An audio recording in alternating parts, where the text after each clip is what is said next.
اللہ اکبر. میرے نبی پاک کے غلام حضرت اویس قرنی نکلے اور نکلے مدینے سے پہنچے وہ اپنے گھر سے نکلے مدینہ پہنچے. حضور کی بارگاہ میں داتا لاہوری لکھتے ہیں دروازے پہ جا کے کھڑے ہو گئے. کون ہے؟ کہا میرا نام اویس ہے. حضور کی دیدار کے لیے آیا ہوں. میں بکری چراتا ہوں، چرواہا ہوں. کپڑے پھٹے ہوئے تھے، کمزور سا انسان تھا. امی عائشہ نے آواز دی صبح تک رک جاؤ، صبح تشریف لائیں گے، صحابی بن جائے گا. صبح صحابی بن جانا ہے، اور صبح کتنی بڑی نعمت ہے صحابی بننا، کتنی بڑی بات ہے.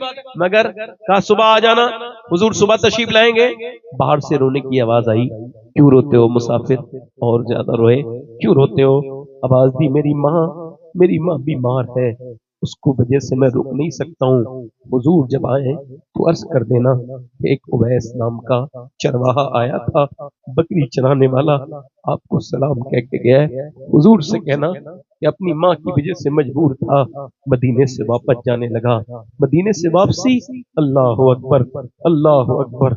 میرا امام کہتا ہے پھر کے گلی گلی تباہ، ٹھوکرے سب کی کھائے کیوں، دل کو جو عقل دے خدا تیری گلی سے جائے کیوں. اویس مدینے کے در و دیوار سے کیسے رخصت ہوئے ہوں گے. یہاں تو 8 دن رہنے کے بعد آدمی کا حال برا ہوتا ہے. جب بھی مدینے کی یاد آتی ہے بندہ تڑپ جاتا ہے ایمان والا. مگر وہ اویس کیسے رخصت ہوئے ہوں گے. وہ واپس جا رہے ہیں، اور وہ واپس جب گئے تو نبی حضور سرکار دو عالم صبح کو تشریف لائے. بے خبر ہو غلاموں سے وہ آقا کیا ہے. فرمایا اے میری عائشہ کون آیا تھا میرے دروازے پہ؟ بڑی خوشبوئیں ہیں، کون آیا تھا؟ عرض کی یا رسول اللہ کوئی اویس نام کا ماں کا فرما بردار آیا تھا، کوئی چرواہا تھا. اس نے کہا حضور کو میرا سلام کہنا، اور کہا اپنی ماں کی وجہ سے حضور واپس چلا گیا. کہتا حضور سے میرا لیے دعا کرا دینا. میرے نبی نے فرمایا ارے ذرا میرے صحابہ میرے ممبر لگاؤ. ممبر لگا. مسلم شریف کی حدیث ہے. فرمایا میرے صحابہ ایک میرا عاشق ہے. صحابہ کے دل دھڑکنے لگے کس کو محبوب آج اپنی زبان سے کہیں گے. فرمایا میرا ایک عاشق ہے، اس نے مجھے کبھی دیکھا نہیں، اس کا نام اویس ہے. ذرا زور سے تو بولو، اس کا نام اویس ہے. فرمایا وہ جو دعا کرتا ہے اللہ اس کی دعا قبول کرتا ہے. اے علی تم اس سے دعا کروانا، اے عمر تم میری امت کے لیے دعا کروانا. فرمایا قیامت کے دن جب وہ جنت میں جائے گا اللہ فرمائے گا اے اویس رک جا. جب اویس رکے گا تو اللہ فرمائے گا ادھر میرے محبوب کے جہنمی امتی کھڑے ہیں، تو اشارہ کر، تیرے اشارے سے جنتی بناؤں گا. اللہ کے رسول فرماتے ہیں اس کے ایک اشارے سے میرے جہنمی امتی جنتی بنیں گے، اور اللہ فرمائے گا ایسا بدلہ دیتا ہوں میں ماں باپ کی فرما برداری. بہت خوب، کیا کہنے. بے شک کون سے پیر کے پیچھے دوڑو، کون سے مزار پہ گئے، کہاں اگر ماں باپ ناراض ہے تو سب کچھ بیکار ہے. بے شک حق ہے. کس کون سے پیر کی دعا قبول ہوتی ہے میرے پاس کوئی گارنٹی نہیں ہے، مگر خدا کی عزت کی قسم میرے نبی فرماتے ہیں کہ جب ماں باپ دعا کرتے ہیں تو ایسے قبول ہوتی ہے جیسے نبیوں کی دعا. حق ہے حق ہے. ہمارے ماں باپ نہیں مگر آپ کے تو ہیں، جن کے ہیں. باپ اس دن تھوڑی مرتا ہے جس دن موت آتی ہے، مرتا تو اسی دن ہے جس دن اس کا بیٹا اس سے تیز آواز سے بات کرتا ہے. اللہ کہتا ہے تم، میں کہہ رہا ہوں نا آپ سے اس کے باپ نہیں. ایک میں مولانا کا ساپا باندھ رہا تھا کشن گنج میں، رونے لگا. میں نے اس کو سینے لگایا اتنا کیوں روتے ہیں، کیا بات ہے، کچھ ہی کا دن ہے. کہنے لگے میرے باپ نے سید صاحب رکشا چلا کے کہا تھا، دلی میں چلاتا تھا، میرے بیٹے تو میرے برابر ہو گیا ہے، مگر اس دن تک میں دیکھ رہا ہوں جب تو عالم بنے گا میرا دل ٹھنڈا ہو جائے گا. ایکسیڈنٹ میں میرا باپ مر گیا، آج وہ مالی نہیں ہے جس نے اس پودے کو لگا کے پیڑ بنایا ہے. میں سوچ رہا ہوں سب ہیں مگر باپ جیتے جی اس باپ کی قدر کر میرے بھائی. چلا گیا میرے بھائی. اس فتن کی دور میں آخری بات میری یہ توبہ کر لے میرے اپنے رب سے، تو تیری توبہ قبول کرے گا، معاف کرنے والا ہے، معافی دے دے گا. موسیٰ علیہ السلام کے زمانے میں ایک عورت ایک آدمی کے پاس آ کے بولی مجھے کچھ دے، میرے بچے بھوکے، میرا آدمی انتقال کر گیا. اس نے کہا میں تجھے کچھ دے، تجھے بڑا پسند کرتا ہوں، ایک رات میرے پاس آ جا، دے دوں گا. مجھے تو ہر رات نئی لڑکی چاہیے، نئی عورت چاہیے، تو آ جانا، وعدہ کر جا. اس نے کہا میں اپنے جسم بیچنے نہیں آئی ہوں.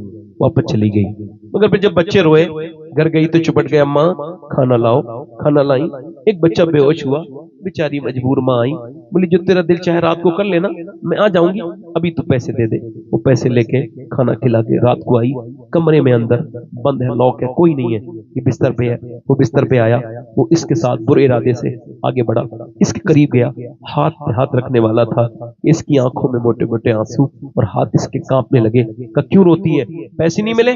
का पैसे सब कुछ थोड़ी होते हैं, ईमान भी कुछ होता है। का क्या मतलब?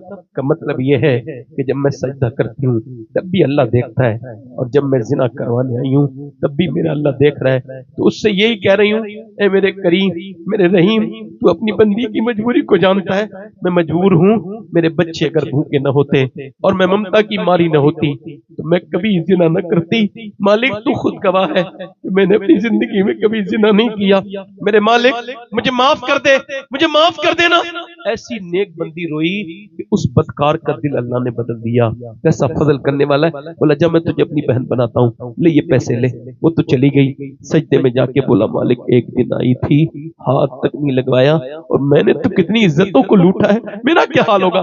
ये कह के वो रो गया, सो गया, मुझे माफ कर दे, तौबा करके सोया। सुबह को दरवाजा खुला, दरवाजे पे दस्तक हुई, कौन? कहने लगे मेरा नाम मूसा है, अल्लाह ने तुझे सलाम पहुंचाया है, अल्लाह तुझे सलाम कहता है। कहने लगे मूसा कोई गलत रास्ते पे आए हो, ये तो सबसे बदकार आदमी का रास्ता है, इससे बुरा कोई आदमी नहीं इस इलाके में, गलत पत्ते पे आ गए। मूसा अलैहि सलाम बोले तूने कोई नेकी की है? कहने लगा हाँ, एक औरत की पूरी बात बताई, और उसके बाद बोला मैं रोया। कितना रोया? का मेरा पूरा चेहरा भीग गया था रोने से। तो मूसा बोले अल्लाह ने मुझसे भेजा है और कहा है मेरे बंदे से कहना वो जो रात रो रहा था ना, उसके आंसू मुझे पसंद आ गए। बेशक पसंद। कब कब कौन सा दिन होगा जो मैं सजदे में जाके कहूंगा मालिक मेरी मौत अब करीब है, मुझे माफ कर। किस दिन? ईमानदारों के सामने रोने वालों, बड़े बड़े लोगों के सामने हाथ फैलाने वालों, अल्लाह की रहमतें आवाज दे रही है, क्या तुम मेरे सामने क्यों नहीं रोना? तुम उसके सामने गिड़गिड़ाया करो, तौबा किया करो। मेरे भाइयों कुछ पता नहीं कब कौन मर जाए। हाथ उठा के बताओ कितने लोग हुजूर के नाम पर जान दे सकते हो? दोनों हाथ उठा के बताओ, नीचे हाथ करना। जान देने वाले कुछ भी कर सकते हैं, है ना? अब एक दूसरे की तरफ ना देखना, मुस्कुराना नहीं।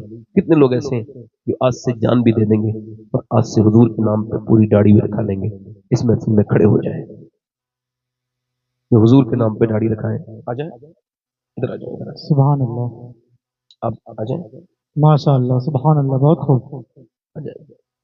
अच्छा दाढ़ी पूरी करना आपकी छोटी है थोड़ी सी, एक मुट्ठी। आपको भी खबर थी ना इस बात की? हाँ देखो ये आप आ जाओ, बाहर आ जाओ। सुभान अल्लाह, बेशक। देखो एक मुट्ठी दाढ़ी होनी चाहिए पूरी, यही सुन्नत है। अच्छा कोई लड़की शादी अच्छी लड़की से करना चाहता है तो शादी से पहले दाढ़ी रखा ले, बेशक खराब लड़की से बच जाएगा। बिगड़ी हुई लड़की कभी दाढ़ी वाला पसंद नहीं करती, दाढ़ी वाला वही पसंद करती है जिसे मदीने वाला पसंद हो। बहुत खूब, सुभान अल्लाह। आपने दाढ़ी कभी मुड़ाई, कटाई कभी? आप आपने कटाई? यही तो होता है। हज़रत अली ने फरमाया कि 100 झूठ बोल के जीतने से बेहतर है एक सच बोल के हार जाए। बेशक। है कोई आशिक रसूल और इधर से सुन्नत रसूल रखाने वाला है कोई? मैं ऐसे किसी से कहता नहीं हूं पर्सनली, मगर अर्ज कर रहा हूं मेरे भाई मौत का कोई भरोसा नहीं। ये 4 आ गए, कोई पंजतन पाक का मानने वाला 5वां हो तो खड़ा हो जाए। कुछ नहीं पता कौन आशिक रसूल। आओ आओ बाहर आओ। सुभान अल्लाह, बहुत खूब। है कोई नौजवान और मेरा भाई जिसके दिल में ये बात आ रही हो अब तक जिया था सभी के लिए, दुनिया के लिए, दौलत के लिए, आज से जीऊंगा नबी के लिए। ताजु शरिया कह के गए जिंदगी ये नहीं है सभी के लिए, जिंदगी है नबी की, नबी के लिए। बहुत खूब, बेशक। 5 हो गए, छठा कोई आशिक रसूल है इस महफिल रसूल में? आगे पीछे से कोई दीवाना मेरे नबी का, मेरे सरकार का आशिक कोई है? छठा आशिक रसूल इस मजलिस रसूल में, इस महफिल रसूल में? गरीब नवाज का मानने वाला। देखो ज्यादा देर ना करो भाई, आप बड़े मेहरबानी, उठो अल्लाह का नाम लेके, अल्लाह आप पर फजल करेगा। कोई आशिक रसूल और